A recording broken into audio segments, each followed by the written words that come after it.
Hello friends, welcome back to my new blogs. कैसे हो आप सब? आई होप आप सब अच्छे होंगे और अपने पढ़ाई को भी कंटिन्यू कर रहे होंगे। तो दोस्तों, आज हम आपको बताने वाले हैं कि एक हाउसवाइफ पढ़ाई को कैसे मेंटेन रखे और मतलब वो कैसे टाइम को निकाले पढ़ने के लिए। तो हमें पता है, हम भी एक हाउसवाइफ है और आप भी है। एक हाउसवाइफ के पास बहुत से काम रहते हैं। वो घर के काम, बच्चों के काम, बड़ों के काम, मतलब एक हाउसवाइफ दिन भर काम करती है, फिर भी कुछ ना कुछ काम अधूरा रह ही जाता है। ऐसी स्थिति में भी हाउसवाइफ कैसे पढ़ाई को मेंटेन रखे, ये बहुत बड़ी चुनौती की बात होती है। लेकिन एक बात कहूँ तो एक हाउसवाइफ टाइम टेबल बना के नहीं पढ़ सकती। ये बात हमेशा ध्यान रखिए कि एक हाउसवाइफ कभी भी टाइम टेबल बना के नहीं पढ़ सकती, क्योंकि मैं भी जब भी टाइम टेबल बना के पढ़ने बैठती हूँ तो कुछ ना कुछ काम आ ही जाता है। या बच्चा ही रोने लगा या कोई आवाज़ दे दिया, मतलब बीच में उठना ही पड़ता है। वो टाइम टेबल फॉलो नहीं हो पाता कि हम इतने बजे से इतने बजे ये सब्जेक्ट पढ़ेंगे, इतने बजे से इतने बजे ये टॉपिक पढ़ेंगे। तो ऐसा हम कभी भी फॉलो हम हाउसवाइफ नहीं कर पाती हैं। तो कहने का मतलब ये है कि टाइम टेबल फॉलो कर पाना बहुत मुश्किल हो जाता है हम लोगों के लिए।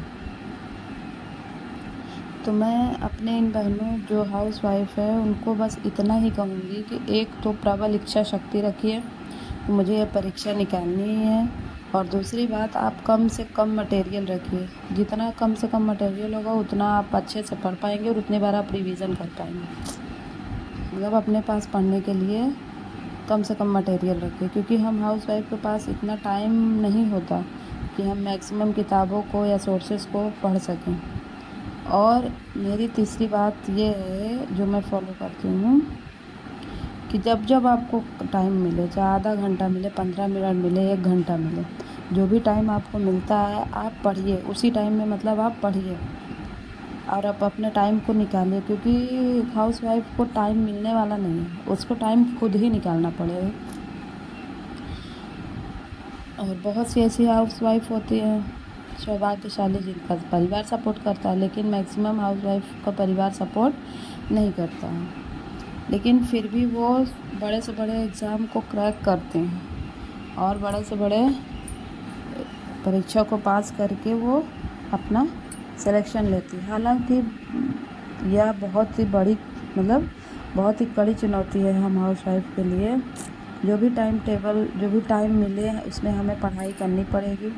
और रही बात टाइम टेबल की, अगर टाइम टेबल हम बना भी लेते हैं तो उस टाइम टेबल को फॉलो नहीं कर पाते हैं, फिर हमारा पूरा दिन ख़राब हो जाता। मान लिया कि हमने आज टाइम टेबल बनाया कि हम सुबह 6 बजे से अपना काम करेंगे, उसके बाद जो भी टाइम, मान लिया 9 बजे 10 बजे से टाइम बैठेंगे, तो 9 बजे से हम 1 घंटा ये टॉपिक पढ़ेंगे, उसके बाद ये टॉपिक पढ़ेंगे, तो वो हमसे नहीं फॉलो हम कर पाते हैं, मतलब हमसे नहीं हो पाता है, क्योंकि कुछ ना कुछ काम आ ही जाता। कभी 9 बजे टाइम मिलता है तो कभी 11 बजे मिलता है,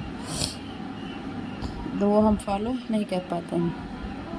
फिर हमारा पूरा दिन ख़राब जाता है कि हम टाइम टेबल बनाए, उस टाइम टेबल में पढ़ नहीं पाएँ और हमारा पूरा दिन ख़राब जाता है। फिर हम सोचते हैं कि चलो कल से फॉलो करेंगे।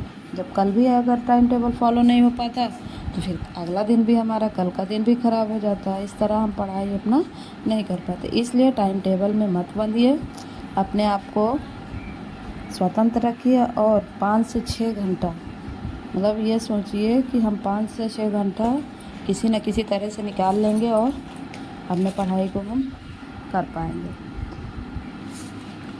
और वो आप निकाल भी लेंगे, और 5 से 6 घंटा आप निकाल लेंगे और पढ़ाई को कर पाएंगे। जब भी आपको टाइम मिले आप अपना पढ़िए, वो कोई भी समय हो सकता है। और ये मत देखिए कि इतने बजे से देख करके हमें पढ़ना है, क्योंकि हम फॉलो भी नहीं कर सकते हैं किसी भी कीमत पे। हम ये टाइम टेबल फॉलो नहीं कर पाएंगे कि हमें इस वजह से इस टाइम से इस टाइम तक पढ़ना है। और हाँ, हमें एग्ज़ाम को निकालना है, तो हम सबसे बड़ी बात यह है कि प्रबल इच्छा शक्ति होनी चाहिए हमारे अंदर कि हमें ये परीक्षा निकालना है, और तभी हम अपने पढ़ाई को